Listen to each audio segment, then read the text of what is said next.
시간 우리에게 주시는 하나님의 말씀 함께 찾아보기 원합니다. 하나님의 말씀은 구약 이사야서 60장 1절에서 3절까지 말씀입니다. 세 절의 말씀이니까 우리 한 목소리로 같이 읽겠습니다. 일어나라, 빛을 발하라. 이는 내 빛이 이르렀고 여호와의 영광이 내 위에 임하였음이니라. 보라, 어둠이 땅을 덮을 것이며 캄캄함이 만민을 가리려니와 오직 여호와께서 내 위에 임하실 것이며 그의 영광이 내 위에 나타나리니 나라들은 내 빛으로 왕들은 비치는 내 광명으로 나아오리라. 아멘.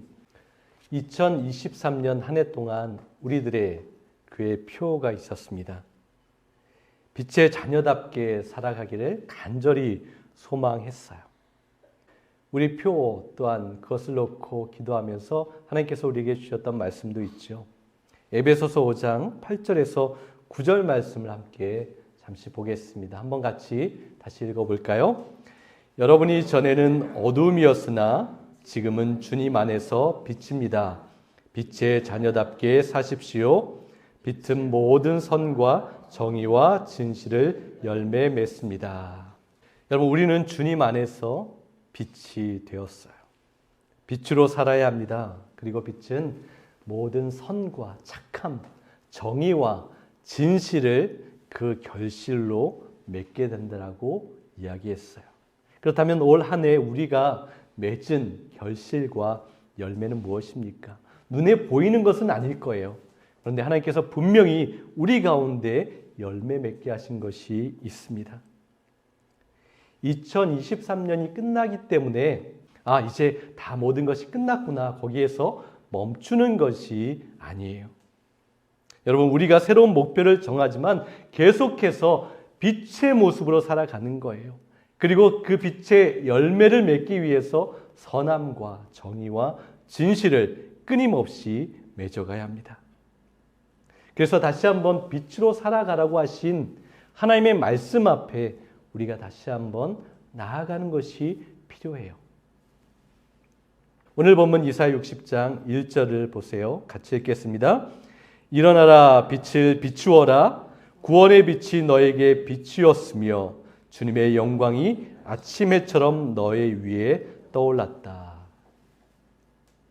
예수님이 이 땅에 오시기 700년 전에 이사야 선지자가 하나님의 말씀으로 선포했던 그런 기록이에요. 이스라엘 백성이 바벨론에 붙잡혀가서 70년 동안 포로 생활을 합니다. 그리고 고레스 왕이 명령을 해요. 너희는 이제 너희의 고향으로 돌아가도 좋다라고 그렇게 허락을 받아서 그 백성들이, 그 포로들이 다시 한번 자신의 고향 예루살렘으로 돌아가는 거예요. 찬양하며 기뻐하며 소망 가운데 자신의 고향으로 돌아갑니다. 포로 생활에서 돌아온 이스라엘 백성들은 소망으로 가득 차 있었어요. 그런데 그들이 막상 돌아와서 만나게 되었던 광경은 그들이 기대했던 모습이 아니었어요. 그것은 황폐하였고 무너졌고 아무것도 남지 않은 그러한 모습을 보게 됩니다. 황폐하고 무너진 현장이었어요. 현실은 암담했습니다. 그리고 주변에 있는 민족들이, 사람들이 그들이 돌아온 것을 그렇게 달가워하지 않았어요. 그래서 어떻게 했습니까? 그들을 공격했어요. 그들을 비난했습니다. 재건을 방해하고 억압하고 공격하고 그들을 약탈했어요. 돌아왔던 이스라엘 백성들은 심각한 낙심에 빠지게 됩니다. 이런 현실의 당연한 반응일 거예요. 그래요. 원망을 늘어놓고 다 주저앉아 버렸습니다. 그들은 두려웠어요. 낙심했어요. 그들이 더 이상 할 수 있는 것이 없다라는 생각 가운데 다 무너져서 주저앉고 말았습니다. 뭔가 멋진 것을 이루겠다라는 계획을 마음 가운데 가득 담고 왔어요. 그런데 와서 보니까 할 수 있는 것들이 그렇게 많지 않았어요.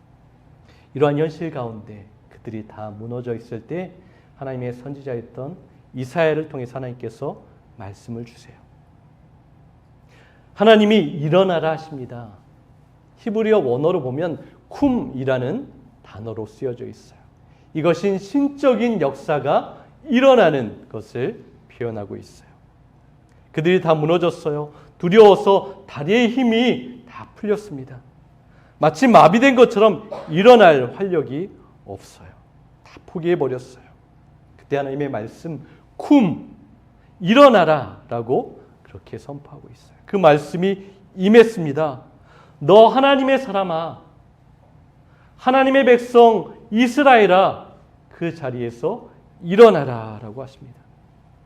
하나님의 말씀이 그 백성에게 선포되었을 때 드디어 그들은 일어날 힘이 생기게 되었어요. 풀렸던 다리와 허리의 활력이 다시 한번 생깁니다. 담대함이 차올라요. 일어나지 않고는 견딜 수 없는 하나님의 신적인 이끌림이 그들에게 나타났어요. 그래서 그들은 일어나게 되는 것이죠. 여러분, 우리도 자주 그렇습니다. 무너져서 쓰러져서 넘어질 때가 참으로 많이 있어요. 소망이 없는 듯 느껴집니다. 다 포기하고 싶을 때가 분명히 있어요. 내가 지금 가는 길이 맞는 길인가?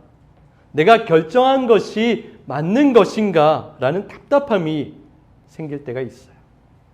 그런데 여러분, 하나님의 말씀이 우리에게 임하셨다면, 또한 하나님께서 주신 말씀이 하나님의 뜻에 그것이 어긋나지 않는다면 그것은 하나님께서 우리에게 허락하신 길이에요. 그렇다면 그 길을 계속해서 멈춤 없이 가면 됩니다. 하나님의 말씀이 우리에게 임하셨어요. 동일하게 말씀하십니다. 쿰 일어나라 하시니 우리는 그 낙심의 자리에서 다시 일어날 수 있어요. 그리고 계속해서 빛을 비추며 그 열매를 맺으며 살아갑니다. 여러분, 꾸준함, 바로 꾸준함이 영성이에요. 멈추지 않고 성실함으로 믿음의 길을 가는 것이 거룩함입니다. 우리는 영성과 거룩함을 아주 신비한 것을 찾을 때가 많이 있어요. 그렇지 않아요? 꾸준하게 하나님의 말씀을 붙들고 나아가는 것, 그것이 영성인 것이고요. 멈추지 않고 성실하게 하나님의 말씀을 붙잡고 하루하루 걸어가는 것, 그것이 거룩함이라고 우리에게 말씀하세요. 여러분, 하나님을 경외하는 자는 세상에서 빛이 됩니다. 하나님을 경외한다고 고백하는 것은 무엇입니까? 하나님의 뜻을 온전히 존중하고 따른다는 것을 의미하는 거예요. 내가 나의 주인 되어서 마음대로 행할 때 주인 누구입니까? 바로 내가 주인이 되는 거예요. 그런데 하나님을 경외한다라는 것은 내 마음대로 나의 것을 행하는 것이 아니라 나의 것일지라도, 내 생각과 내 계획과 내 모든 것일지라도 그것을 다 내려놓고 하나님의 뜻대로 살아가는 것, 그것이 하나님을 경외함이라고 이야기합니다. 그래서 하나님께 내 소유권을 내어드리는 거예요. 내 결정권도 드리는 것입니다. 서신서를 보면 바울, 디모데, 베드로, 유다는 그들이 글을, 편지를 쓰면서 그 성경이 이렇게 고백하고 있어요. 자신의 정체성을 그들은 분명하게 알고 있습니다. 그들이 동일하게 고백하는 것은 무엇인지 아세요?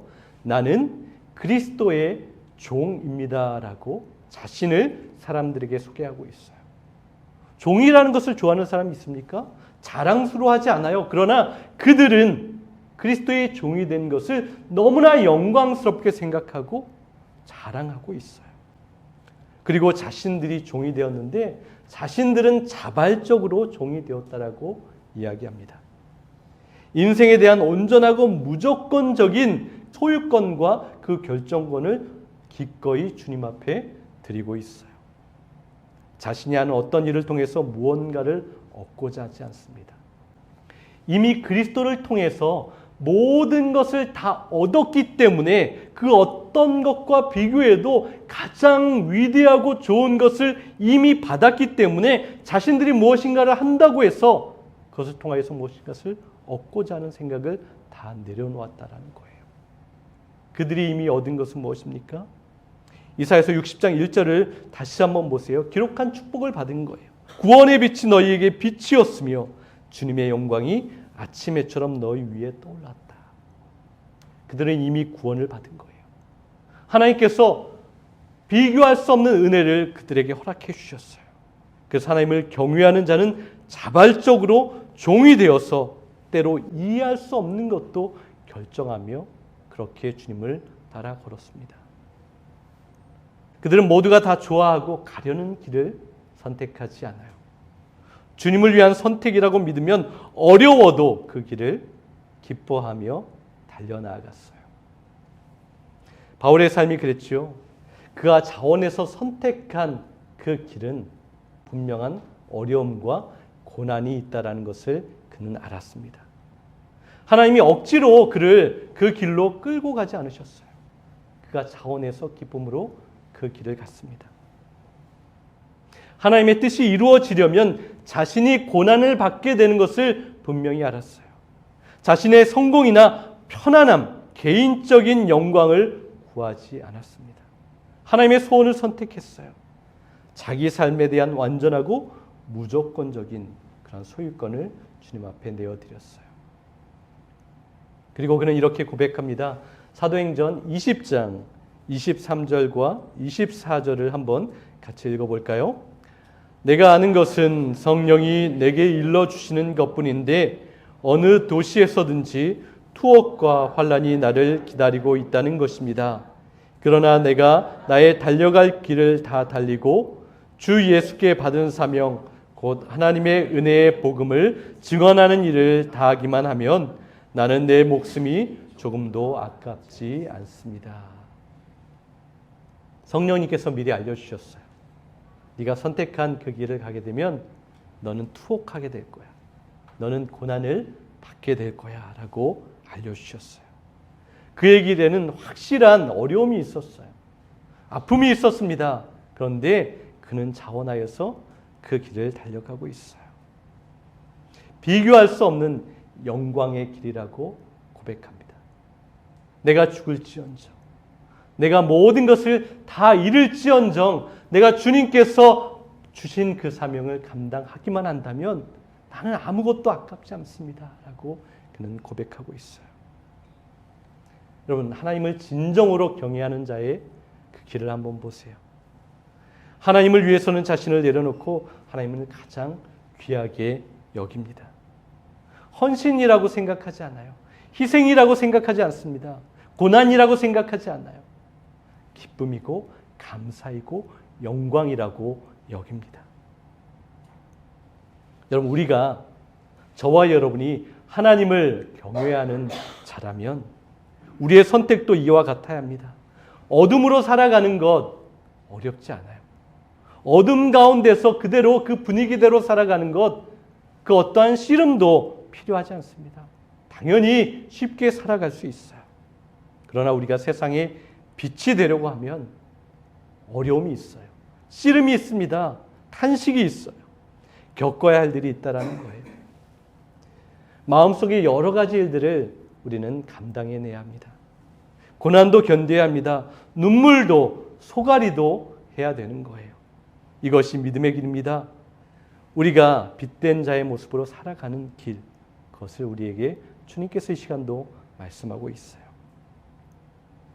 예수님께서 제자들에게 또한 예수님 앞에 나온 사람들에게 이러한 질문을 하신 적이 있어요.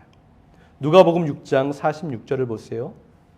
어찌하여 너희는 나더러 주님, 주님 하면서도 내가 말하는 것은 행하지 않느냐라고 주님께서 물으셨어요. 이 질문은 이런 거예요. 입으로만 주님이라고 고백하면서 정작 너의 삶의 주인 행세를 아직까지 하고 있다면 너는 스스로 너 자신을 속이는 것이다 라고 말씀하고 있어요. 여러분, 우리가 그렇게 오랜 시간 동안 하나님의 말씀을 듣고 있잖아요. 하나님의 말씀을 그렇게 듣고 배우고 있는데 우리의 삶은 왜 이렇게 변하지 않을까요? 야고보서 1장 22절을 한번 보세요. 한번 같이 읽어보겠습니다. 그러니 그저 듣기만 하여 자기 자신을 속이는 사람이 되지 말고 말씀대로 실천하는 사람이 되십시오. 여러분, 하나님의 말씀을 듣는 것 굉장히 중요합니다. 그리고 하나님의 말씀을 잘 들어야 하는 거예요. 그런데 듣기만 하면 알기만 하면 스스로를 속이는 자라고 말씀합니다. 많이 듣고 많이 합니다. 많은 것을 다 알고 있어요. 그런데 많이 아는 것으로 비판할 때가 참으로 많이 있어요. 이렇게 믿으면 안 되는데, 저렇게 행동하면 안 되는데, 그 많이 아는 것을 통하여서 다른 사람을 비판하고 정죄하는 자리에 있으면 안 된다라고 하시는 거예요. 그런데 정작 아주 작은 말씀에도 우리는 따라 행하지 못할 때가 많이 있어요. 하나님께서 주신 말씀, 쉬운 말씀도 있고 어려운 말씀도 있어요. 그런데 쉬운 말씀조차도 우리는 하나도 행하지 않으면서 내가 바뀌기 원하고 변화되기를 소망합니다. 변화되지 않는 거예요. 하나님의 말씀대로 살아가고 행하고 실천하지 않으면 우리의 삶의 온전한 변화는 이루어지지 않습니다. 내가 오늘 묵상한 한 구절을 살아내며 실천하면 우리의 삶 가운데 하나님의 말씀이 살아 역사하고 온전한 변화의 길로 우리를 이끌어 가십니다. 나를 다시 살아나게 하시는 거예요. 그래서 사랑하지 못했던 내가 사랑하게 됩니다. 용서하지 못했던 내가 용서하게 됩니다. 순종하지 못했던 내가 하나님 앞에 순종하게 되는 거예요. 겸손하지 못했던 내가 겸손함으로 낮아집니다. 이해하지 못했던 내가 이해하고 더 들어주게 되는 거예요. 여러분, 하나님의 말씀 하나를 실천하시길 바랍니다. 하나님의 말씀을 따라 행하시기를 바랍니다. 여러분, 우리는 내일부터 40일 동안 하나님의 말씀을 깊이 묵상하는 시간을 가지려고 합니다. 우리가 하나님의 말씀을 묵상하고 기도하는 목적이 무엇입니까? 내가 더 많이 알아서 내가 기도한 것, 많은 것 이루고 응답받아야지. 그것도 있지만 그 이전에 가장 중요한 목적이 있어요. 하나님께서 나에게 오늘 주시는 그 말씀을 살아내는 거예요. 나의 삶의 자리 가운데 행하는 것입니다. 하나님을 경외함으로 말씀에 순종하고 실천하면 우리는 날마다 변화되는 거예요. 내가 변해야지 결단해서 변하는 것이 아니라 하나님의 말씀대로 살아가기 시작하면 자연스럽게 우리의 삶은 주님을 닮아가는 모습으로 바뀌게 됩니다. 바울이 경험한 것처럼 진정한 말씀 읽기는 우리를 언제나 쉽지 않은 선택으로 이끌어갑니다. 성공이 아니라 낮아짐으로 하나님의 말씀은 인도하세요. 편안함이 아니라 섬김으로 인도합니다. 강인함이 아니라 약함으로 인도해요. 넓은 길이 아니라 좁은 길로 인도하세요. 그렇게 누군가를 좀 더 이해할 수 있게 되는 거예요. 더 많이 사랑하게 됩니다. 또 다시 용서하게 됩니다. 한 번 더 기다려주게 되는 거예요. 여러분, 40일이 지난 후에 우리가 각자 한번 그렇게 돌이켜 보았으면 좋겠어요. 내가 하나님의 말씀을 붙들고 살아내었을 때 우리의 모습이 주님께서 기뻐하시는 모습으로 좀 더 성화되고 자라난 모습으로 있기를 소망합니다. 1904년에 영국 웨일즈라는 지역에서 영적 부흥 운동이 일어났어요. 성령님께서 역사하셔서 영적 대각성이 그 지역 가운데 나타났습니다. 말씀이 수많은 사람들의 마음을 사로잡았어요. 그들이 말씀 안에서 은혜를 받게 되었더니 아주 놀라운 변화가 일어났습니다. 당시 그 지역에는 탄광촌에서 일하는 거친 사람들이 많이 거주하는 지역이었어요. 그곳에서 매일 쉽게 볼 수 있는 장면이 있었습니다. 그것은 마차를 모는 그 사람들이 마차를 몰 때마다 아주 거친 욕설을 뱉어내고 또한 말을 아주 심하게 채찍질하는 모습이 일상적으로 매일 볼 수 있는 그런 모습이었어요. 그래서 마차가 다니는 길마다 아주 험한 욕설들이 울려 퍼지고 심한 채찍질 소리가 울려 퍼졌어요.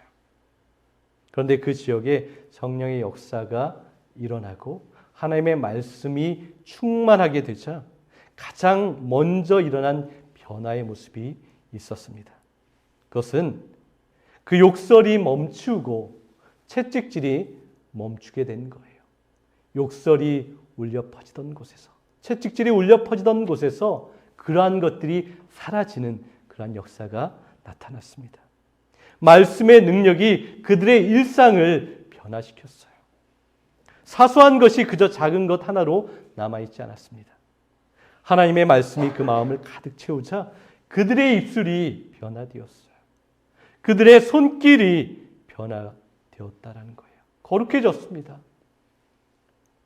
여러분, 하나님의 말씀이 저와 여러분, 우리를 채우시면, 우리가 하나님을 진정으로 경외하면 우리 가운데서도 이러한 변화가 일어나게 되는 거예요. 우리의 일상이 변화됩니다. 우리의 거친 언어가 있었다면 아름다운 언어로 바뀌게 되는 거예요.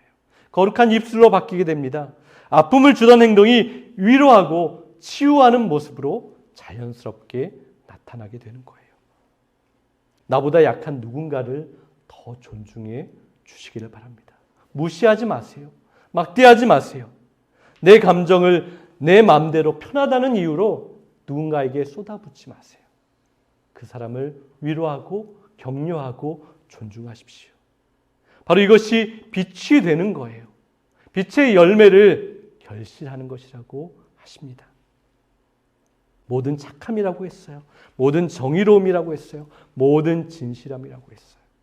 그런데 우리에게 이것이 나타나지 않는다면 우리는 주님의 자녀가 아닌 것이고 빛의 모습으로 살아내지 못하는 것입니다. 그래서 그 누가 보더라도 무엇인가 다른 모습을 나타내는 삶을 살아내십시오.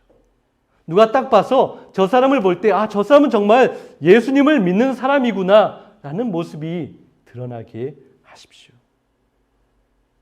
이것이 하나님을 경외하는 것이고 빛으로 살아가는 사람의 모습입니다. 다시 오늘 본문 이사야 60장 1절을 한번 보세요. 같이 읽겠습니다. 일어나서 빛을 비추어라. 구원의 빛이 너에게 빛이었으며 주님의 영광이 아침 해처럼 너의 위에 떠올랐다. 우리에게 빛을 비추시는 분은 분명 하나님이십니다. 하나님께서 우리에게 영광의 빛을, 구원의 빛을 비춰주셨어요. 그 빛이 없었다면 우리에게는 시작이 없었을 거예요. 하나님의 거룩하신 빛이 우리에게 임하셨기에 우리의 소망도 시작이 되었습니다. 그래서 우리가 예배하고 하나님을 높이고 있어요. 그런데 여러분, 더 감사한 것은 무엇인지 아세요? 우리가 단지 하나님의 빛을 비추는 그러한 존재만으로 하나님께서 우리를 삼지 않으셨어요. 그냥 단지 도구가 아니라고 우리에게 말씀하시는 거예요. 하나님께서 우리에게 일어나라, 너희에게 비추어진 내 빛을 반사하라고 우리에게 말씀하지 않으셨고요. 어떻게 말씀하셨습니까? 일어나라, 빛을 발하라, 일어나라, 빛을 비추어라 라고 하셨어요. 여러분, 하나님의 하나님 되심이 무엇인지 아십니까? 하나님을 경외하는 모든 자, 그 모든 사람에게 각자의 고유의 빛을 주셨다라는 거예요.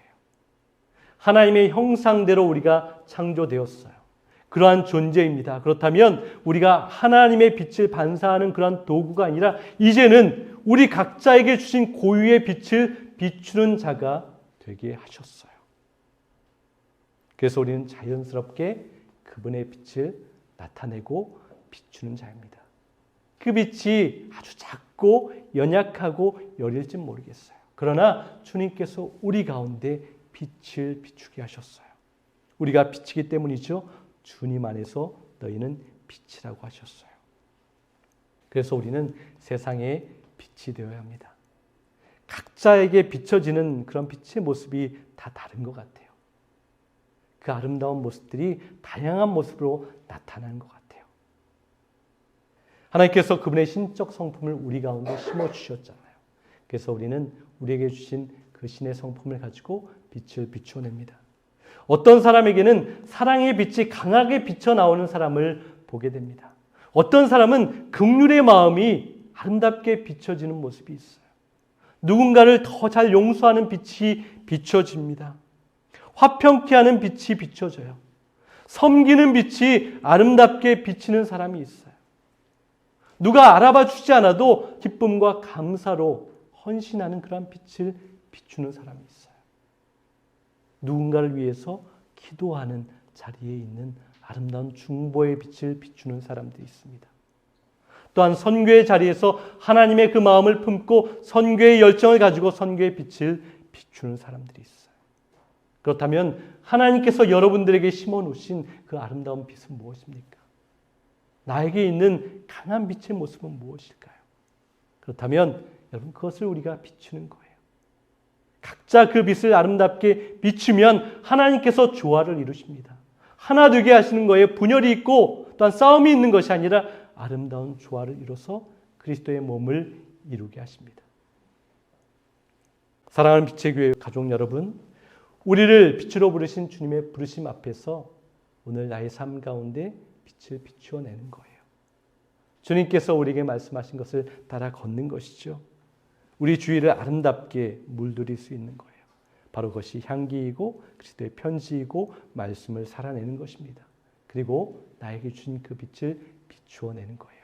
그렇다면 은은하고 아름다운 그 빛을 아름답게 비추어내어서 주님의 영광을 나타내는 저와 여러분 될 수 있기를 간절히 소망합니다.